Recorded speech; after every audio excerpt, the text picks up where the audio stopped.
Order झाल्या का? आज झाल्या. आम्ही तुम्हाला विचारतो 15च्या झाला नाही, कोण त्याला आला नाही स्पर्धेमध्ये, कमी दर असतील किंवा काय त्याला परवडणार तिथं कोण आला नाही. पण ज्या ठिकाणी 15 मध्ये लोक आलेली त्याच्या वर्क ऑर्डर्स आतापर्यंत का थांबल्या? त्यांचं सांगतो 10% पर्यंतचे दर होते ना, त्याला ही त्या समितीमधून मान्यता मिळाली. आणि आणखी एक पॅकेज आहे कुडाळातलं, त्याच्यात 2 कामं होती आणि देवगडची 3 कामं होती. तर कुडाळच्या पॅकेज संबंधात पहिला तो 25.27% ओव्हर रेट होता. निगोशिएशन बाबत विनंती केलं 16% वर्क ऑर्डर्स नाही ना, कारण नाही असू दे. म्हणजे जी 318 कोटी रुपये आपण मंजूर केले होते मागच्या यांच्या समितीमध्ये पालकमंत्री मध्ये समोर होते त्यावेळी, तिथपासून आतापर्यंत त्याच्यावर प्रोसिजरच काय नाही. ही आता ही कामं ना साधारण किती तारीखला ही 318 कोटीची कामं किती तारीखला मंजूर तारीख सांगा? 6/1/22 ला ह्या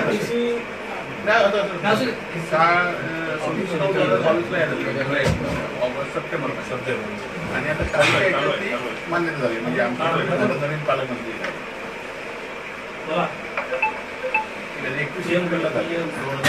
निधीची स्थिती काय? निधी तुमच्याकडे आहे की तो लॅप्स झाला की गेला काय? 2 वर्ष जर तुम्ही त्याचा वापरच केला नसेल म्हणजे आहे त्याची पैशाची तरतूद आहे या जिल्ह्यासाठी, ती जाणार नाही ना पैसे. तुम्ही कधी त्याविषयी आम्ही तेच मी विचारतो. म्हणजे मी आता माहिती घेतल्याप्रमाणे 6 जुलै 22 ला ह्या शासनाने जे आलं की कामा तुम्ही मुख्यमंत्री सडकमध्ये तुम्हाला किलोमीटर किती असेल ते सगळं हे काढावं. आणि नंतर मग 21 एप्रिल 2022 ला लेन फिक्स झाली किती किलोमीटर, बरोबर ना? आणि ते अधिकारी केलं 21 एप्रिल 2022 ला फिक्स झाली की किती लेन तुम्हाला द्यायची, बरोबर. आम्ही त्यावेळी आपलं माहिती करतो. आणि नंतर आता काल 26/11/2023 ला गेल्या नोव्हेंबरमध्ये कुठली कामं मंजूर करायची या संदर्भात रवींद्र चव्हाण यांच्या अध्यक्षतेखाली मिटिंग झाली. त्या मिटिंगला पण आम्ही होतो की कुठली कामं फिक्स करायची. मग ती पहिली कामं फिक्स करायची, काही कामं त्यांनी बदलले. म्हणजे आता बरोबर 1 वर्ष 2 महिने झाले कामं मंजूर होणं. 14 महिने झाले काम सुरू. नंतर हे सांगतात असं की ते निविदा असत ते जानेवारीत लागले गेल्या, बरोबर ना? गेल्या जानेवारीत लागले आणि निविदा करून आता त्यांनी सगळं म्हणजे त्याच्याशी काय हे करून डिस्कस करून 2 महिन्यापूर्वी त्यांनी हिनी पाठवलेली प्रस्ताव की आम्ही त्याच्याकडे म्हणतो की ही प्रस्ताव पाठवलेली की ही कामं असतात की ही कामं तुम्ही पुढं केल्याने पाहिजे कोणी हिनी आणि एसीनी, बरोबर ना साहेब? केटी पाटील केटी पाटील तुमचे आहेत ना, ते सरळ पैसे मागतायत आणि म्हणून ही कामं थांबली. आणि ही महाविकास आघाडीच्या काळात मंजूर झालेली कामं आहेत आणि म्हणून ती व्हायची नाही, हा तुमचा उद्देश आहे. बाकी आपलं म्हणणं काय नाही. ही वस्तू इथे आहे, हे तुमच्या तोंडाला आम्हाला काय केलं? टेंडरला काय काय किती पैसे दिले पाहिजे तुम्हाला? म्हणजे वर्क ऑर्डर देण्यासाठी पैसे व्यवहार संपलाय, पण किती काय द्यायचे ते सांगा, समजू दे ना व्यवहार. कसं काय कॉन्ट्रॅक्टरचं म्हणणं काय की आम्हाला परवडत देणारा कॉन्ट्रॅक्टर असलं तर आणू त्यांच्याकडे, देऊ त्यांचे पैसे. रेट तरी सांगा. काम तरी व्हायला, विकास काम थांबणार नाही ना साहेब. तसं काय करायचं तर आपण करूया.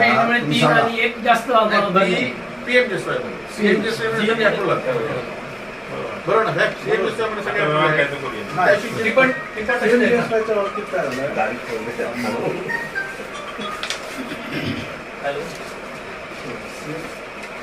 साहेब ह्या काय साहेब तुम्ही आता मला एक सांगा, तुम्ही आता काय जबाबदारी घ्यायची या वर्क ऑर्डर साहेब एक किती चर्चा केली तुम्ही तुमच्या एशियनची एक्झिक्युटिव्हची बोला तारीख पर्यंत वर्क ऑर्डर द्या. अधिकार आहेत का?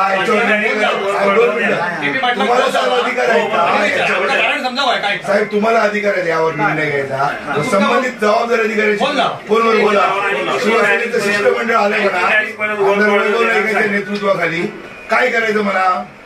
किती पैसे जिल्ह्यातल्या कामाच्या वळवळ तुम्ही कधी देणार त्याची आम्ही हल्ला नाही आम्ही भूमिका आमची आता आहे. 1 मिनिट आमचे सगळे स्पीकरवर फोन लावला आहे, सगळे आहेत.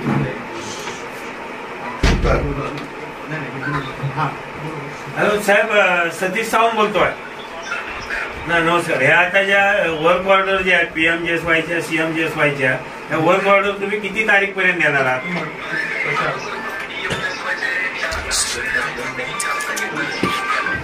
हा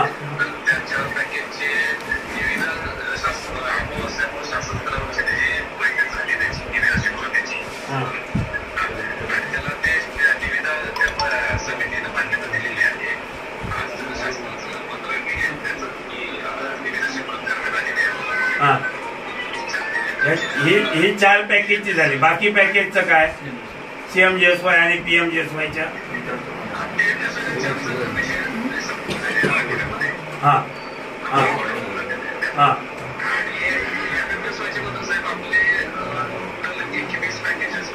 हा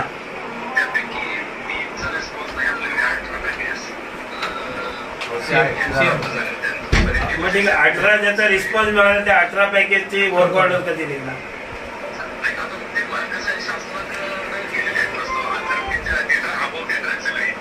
कधी गेले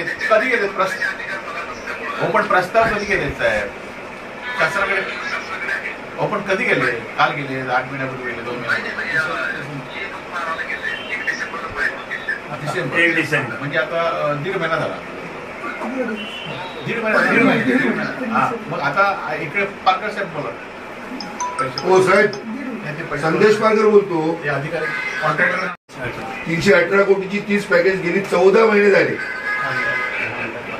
निधी असून त्याच्या वर्क ऑर्डर प्रोसिजर पुरी न झाल्यामुळे जिल्ह्याला विकासापासून रस्त्याच्या वंचित राहावं लागतंय.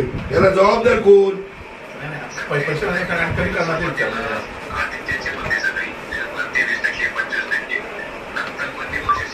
नाही साहेब ते जाऊन दे. आज तो विषय नको. कधी वर्क ऑर्डर मिळेल प्रत्यक्ष कामाला तरी सुरुवात होईल. आता साहेब शासन तुमचं ऐकत नाही की? हो पण ऐका तरी तुम्ही. हो साहेब मी काय म्हणतो की 1.5 महिने झाले तुम्ही त्या खात्याचे अधिकारी आहात, प्रमुख आहात राज्याचे. आता 1.5 महिन्यामध्ये जर सर तुम्ही प्रस्ताव पाठवत जर होत नाही तर मंत्री काय पैशाची मागणी करतायत? हे प्रस्तावाला मंत्रीच मान्यता देणार आहेत ना याला प्रस्तावाला? हा हो सीएम 18 पॅकेज आहेत ना.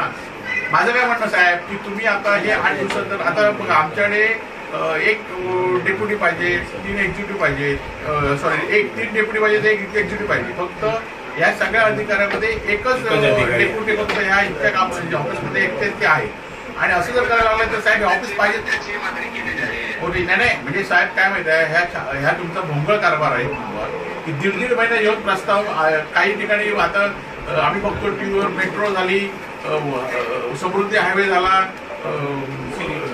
सिलिंग झाला, नावाशेवा झाला. हे मोठ्या गोष्टी आहेत ते करतात. आणि सर्वसामान्य खेडेगावातले रस्ते आहेत त्या रस्त्यांना आता 1.5 वर्ष रस्ते मंजूर होऊन रस्ते सुरू होते. आता साहेब आचारसंहिता लागणार आहे म्हणजे तुम्हाला वास्तविकता आम्हाला आमच्या रस्त्यापासून दूर ठेवायची अशी भूमिका झाली. आता जर 1.5 महिने झाले तर येणाऱ्या 15 दिवसामध्ये आचारसंहिता लागणार आहे साहेब. आता आम्ही हे लोकप्रतिनिधी म्हणून आलो आहोत प्रत्येक गावातले लोक आले साहेब. बरोबर साहेब ऐका भावना आता 4 महिन्यातच भावना 4च महिने शिल्लक राहिले, परत पाऊस येणार. ते आता वर्ग झाले पाहिजे होते. आता काही रस्त्यांना SR म्हणून निधी मिळतो, परंतु हे रस्ते वर्गण्यासाठी आम्ही विधानसभेत सुद्धा मागणी केलेली आहे. खरं तर हे मंत्रालय स्तरावर हे रस्ते वर्ग झाले पाहिजे आणि हा विषय सुद्धा आम्ही येणाऱ्या याच्यामध्ये घेऊ. त्यामध्ये 3 कॅबिनेट मंत्री आहेत आणि 1 केंद्रीय मंत्री आहेत. असं असताना सुद्धा महाविकास आघाडीच्या सरकारमध्ये मंजूर झालेल्या कामाचे जर डिसेंबर 2022ला या कामाच्या निविदा प्रसिद्ध झाल्या आहेत आणि आज 15 जानेवारीपर्यंत या कामाच्या वर्क ऑर्डर जर अधिकाऱ्यांना ज्या ठेकेदारांना मिळत नसतील तर ह्याच्या इतकी शोकांतिका कुठली नाही आहे. खरं तर आपण बघितलं असाल की अनेक प्रकल्प गुजरातला जात असताना आज आपण बघितलं की मुंबई गोवा महामार्गसुद्धा कसा रखडला आहे. कुठले तरी ठेकेदार द्यायचे आणि त्या ठेकेदारांनी कामं न करायचे म्हणून मुंबई गोवा ठेकेदार रस्ता आणला आहे. आज आपण बघितलं असेल की सिंधुदुर्ग जिल्ह्यातल्या या सगळ्या कामाच्या निविद्यावर फक्त 1 अधिकारी या ठिकाणी आहे. बाकी सगळे कर्मचारी सुद्धा, अधिकारी जाऊन देत, कर्मचारी सुद्धा हे टेम्पररी पद्धतीने आहेत. हे जाऊन देत, परंतु आज या विभागाने CMGSY विभागाने ही कामं गेल्या 15 डिसेंबरला म्हणजे जवळजवळ 1.5 महिने झाला. आज 1 डिसेंबरला म्हणजे आज 1.5 महिना झाला आहे. 1.5 महिन्यापूर्वी या सगळ्या कामाचा प्रस्ताव ह्या खरं तर या कमिटीचे अध्यक्ष हे ग्रामविकास मंत्री आहेत आणि ग्रामविकास मंत्र्यांनी या प्रस्तावावर अजूनही सही केली नाही. दुर्दैवाने हा विषय आम्ही कालच्या नियोजन बैठकीमध्ये सुद्धा मांडला आणि पालकमंत्र्यांनी सुद्धा त्या ठिकाणी लक्ष टाकलं सकारात्मक, परंतु पालकमंत्र्यांना सुद्धा ही मंत्री जुमानले नाहीत ही वस्तुस्थिती या ठिकाणी आहे. आणि तरी पण गेल्या आता एक जिल्हा डीपीसीची बैठक जवळ 1 महिन्यापूर्वी झाली, त्याआधी स्वतः पालकमंत्र्यांनी 2 कामाची भूमिपूजनं वर्क ऑर्डर नसताना सुद्धा केली आणि तरी कामं पालकमंत्र्यांनी भूमिपूजन केलेली काढले. खरं तर पालकमंत्री कुठल्याही पक्षाचे असले तरी या जिल्ह्याचे ते पालकमंत्री आहेत आणि त्यांचा अपमान सुद्धा हे त्यांच्याच विभागाचे मंत्री करतात, हे अत्यंत दुर्दैवी गोष्ट आहे. आज खरं तर या सगळ्या मंत्र्यांना आणि विशेषतः केंद्रीय मंत्र्यांना फक्त उद्धव बाळासाहेब ठाकरेंवर टीका करायची, शिवसेनेवर टीका करायची एवढंच काम आहे, परंतु जिल्ह्याच्या विकासाकडे एकही या ठिकाणी आहे. या उलट स्वतःच्या खाजगी हॉस्पिटलमध्ये मात्र 5 कोटीचा रस्ता मंजूर केला आणि त्याचं काम मात्र महिन्याभरात सुरू झालं. त्या रस्त्याचा वापर कोणाला होणार आहे? फक्त खाजगी मेडिकल कॉलेजसाठी, फक्त आणि फक्त खाजगी मेडिकल कॉलेजसाठी केलेल्या 5 कोटीच्या रस्त्याचं कामाचं भूमिपूजन मात्र त्यांनी केलं नाही, परंतु ते रस्त्याचं काम सुरू आहे. परंतु आमच्या ज्या सर्वसामान्य लोकांच्या घरा आज बघितलं ते तेंडोलीचे ग्रामस्थ आलेत, बिबोण्याचे ग्रामस्थ आलेत, शिरवळचे ग्रामस्थ आलेत, अनेक ग्रामस्थ या ठिकाणी हा रस्ता कधी सुरू होणार आहे हे रस्ते. आणि हे रस्ते जर आता 26 तारखेपर्यंत सुरू झाले नाही, कारण आमच्याकडे पण आता दिवस कमी आहे, आचारसंहिता असल्यामुळे हे त्या ठिकाणी थांबणार आहेत. परंतु जे काही लाखो आणि कोट्यावधीच्या गोष्टी आणि विकासाच्या गोष्टी करतात त्यांचे खरं तर डोळे आपल्या माध्यमातून उघडले पाहिजेत. आणि हे रस्ते कधी सुरू होणार? 150 कोटी रुपये जिल्ह्याच्या विकासासाठी आणायचे आणि ते ठप्प करून ठेवायचे आणि मग आपण मोठ्या मोठ्या गोष्टी करायचे, हे कुठेतरी कमी झालं पाहिजे. शिवसेनेच्या वतीने आम्ही जिल्हा प्रमुख संदेश पारकर आणि संजय पटेल यांच्या नेतृत्वाखाली येणाऱ्या 27 जानेवारीला मात्र आम्ही सगळ्या गावातल्या लोकांना येऊन या ठिकाणी तीव्र आंदोलन करणार आहे आणि या सगळ्या कार्यालयाचा आणि या मंत्र्यांचा आणि या मंत्रालयाच्या कारभाराचा आम्ही पर्दाफाश करणार आहोत. आणि मुख्यमंत्री सडक योजनेच्या मार्फत मागच्या महाविकास आघाडीच्या सरकारमध्ये जवळजवळ 318 कोटी रुपयाचा निधी हा या जिल्ह्याला त्या ठिकाणी मिळालेला होता. अनेक पॅकेजेस त्या निमित्तानं त्याच्या निविदा प्रक्रिया पूर्ण झालेल्या होत्या, पण गेली 14 महिने होऊन अद्यापही त्या ठिकाणी कार्यारंभ आदेश वर्क ऑर्डर त्या ठिकाणी दिलेला नाही. या जिल्ह्यातल्या ग्रामीण जनतेला विकासापासून वंचित ठेवण्याचं काम या सरकारने या ठिकाणी केलेलं आहे आणि म्हणून या सगळ्या कार्यालयाला त्या ठिकाणी आवाज उठवण्याच्या माध्यमातून आम्ही त्यांना हे दिलेलं आहे की जर 8 दिवसामध्ये आपण या ठिकाणी या सगळ्या वर्क ऑर्डर्स दिल्या नाहीत आणि प्रत्यक्ष कामाला जर सुरुवात झाली नाही तर शिवसेना पद्धतीनं आम्ही त्या ठिकाणी आंदोलन छेडू आणि याबाबतचा जाब हा त्या ठिकाणी या सरकारला विचारू. कारण या सगळ्या घटनेला जबाबदार कोण, की का त्या ठिकाणी वर्क ऑर्डर आपण देत नाही आणि कशासाठी त्या ठिकाणी लोकांना विकासापासून आपण वंचित ठेवलेलं आहे. खरं तर आता आचारसंहिता लोकसभेची लागेल. खरं तर पावसाळा सुरू व्हायला 4 महिन्याचाच कालावधी शिल्लक झालेला आहे. जर वर्क ऑर्डर आता दिल्या तर कुठेतरी या 4 महिन्यामध्ये काम पूर्ण होऊ शकतं आणि जर देऊ शकले नाही तर पुन्हा एकदा आपण विकासापासून वंचित राहू. आणि म्हणून आम्ही शिवसेनेच्या वतीनं या सगळ्या कारभारावर लक्ष वेधण्याचा प्रयत्न त्या ठिकाणी केलेला आहे. आणि ज्या अधिकाऱ्यांबरोबर आमची चर्चा झाली, आमदार वैभव नाईक असतील, सतीश सावंत असतील, संजय पडते असतील, त्या अधिकाऱ्यांबरोबर चर्चा झाली. अधिकाऱ्यांनी सांगितलं आहे ते 8 दिवसात आम्ही वर्क ऑर्डर देऊ आणि प्रत्यक्ष कामाला सुरुवात करू.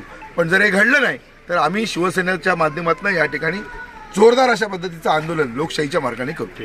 जवळजवळ ही जी 30 कामं आहेत, PMJSYची असतील, CMJSY असतील, ही कामं महाविकास आघाडीच्या कालावधीमध्ये मंजूर झालेली होती. एकंदरीत प्रशासनाचा कारभार जो गतिमान नसल्यामुळे आज या ठिकाणी निविदांना उशीर झालेला आहे. त्यामध्ये आज कार्यारंभ आदेश सुद्धा देण्यात आलेले नाही आहेत. साधारण डिसेंबर 22 ह्या निविदा प्रक्रिया होऊन सुद्धा अद्यापही कोणत्याही कामाची ह्या ठिकाणी कार्यारंभ आदेश देण्यात आलेला नाही आहे. आता त्यांची ह्या ठिकाणी त्यांचे असलेले जे AC असतील यांच्याशी सुद्धा आमदार नाईक साहेब असतील, संदेश पारकर असेल, आम्ही सर्वांनी चर्चा केलेली आहे. 25 जानेवारीपर्यंत याचे जास्तीत जास्त आम्ही कार्यारंभ आदेश देण्याचा आम्ही प्रयत्न करतो आहे. 25 जानेवारीपर्यंत ह्या कामांचे त्यांनी कार्यारंभ आदेश दिले नाही तर 27 जानेवारीनंतर शिवसेना पक्षाच्या वतीने ह्या कार्यालयाला टाळे ठोकण्याचा निर्णय आम्ही सर्वांनी आज घेतलेला आहे. एकंदरीत जी आम्हाला ठेकेदारांकडनं जी माहिती मिळते आहे, आज मंत्रालयामध्ये या प्रधानमंत्री असेल किंवा CMJSYच्या कामाला टोल नाका मजबूत असल्यामुळे या टोल धाडीमुळे या ठिकाणी या कामांच्या वर्क ऑर्डर द्यायला प्रशासनामुळे त्या ठिकाणी विलंब होतो आहे आणि ह्या गोष्टीचा आम्ही त्या ठिकाणी निषेध करतो आहे. 5 वर्षाची कॉन्ट्रॅक्टरने ह्या कामाचं जे काही मेंटेनन्स करायला पाहिजे त्याचा सुद्धा मेंटेनन्स या रस्त्यांचा केला जात नाही आहे आणि 5 ते 10 वर्षामध्ये याचा खात्याकडनं जे काही पैसे येऊन त्याचा मेंटेनन्स केला पाहिजे. आज या ठिकाणी जे महायुतीचं सरकार सांगतंय की आमचं गतिमान कारभार आहे, पैसे आम्ही कमी पडू देणार नाही आहे. यामध्ये कोणत्याही ह्या PMJSY आणि CMJSYच्या SR साठी सुद्धा या ठिकाणी पैसे आलेले नाहीत. रस्त्याच्या कडेच्या झाडी सुद्धा तोडल्या जात नाही आहेत। एकंदरीत हे सरकार जे आहे हे खोके सरकार, खोक्यामध्ये आणि टक्केवारीमध्ये अडकलेलं सरकार असल्यामुळे आज महाविकास आघाडीच्या कारकिर्दीमध्ये जे 318 कोटी रुपये आलेले होते त्याची कामं सुद्धा या ठिकाणी गतिमान पद्धतीने करण्याचं काम सुद्धा या महायुती सरकारला करता येत नाही आहे। कोणत्याही क्षणी निवडणुकींची आचारसंहिता लागेल, लोकांना या ठिकाणी विकासापासून वंचित ठेवण्याचं काम या शिंदे सरकारने केलेलं आहे।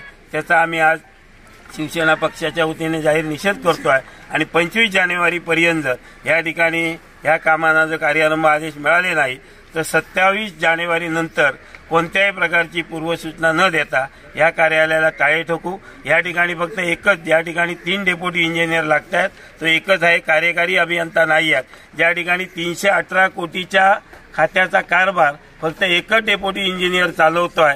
एकंदरीत ह्या गोष्टीची सुद्धा दखल त्यांनी प्रशासनाने घेण्याची गरज आहे। म्हणून आज या ठिकाणी शिवसेना पक्षाच्या वतीने जे काही आंदोलन होतं, कार्यकारी अभियंता त्यांचे असतील किंवा एसी असतील, यांनी दिलेल्या आश्वासनाप्रमाणे आज आम्ही स्थगित करतोय आणि 25 जानेवारीपर्यंत याचे कार्यारंभ आदेश जर निघाले नाही तर निश्चित यापुढे तीव्र आंदोलन शिवसेना पक्षाच्या वतीने केलं जाईल।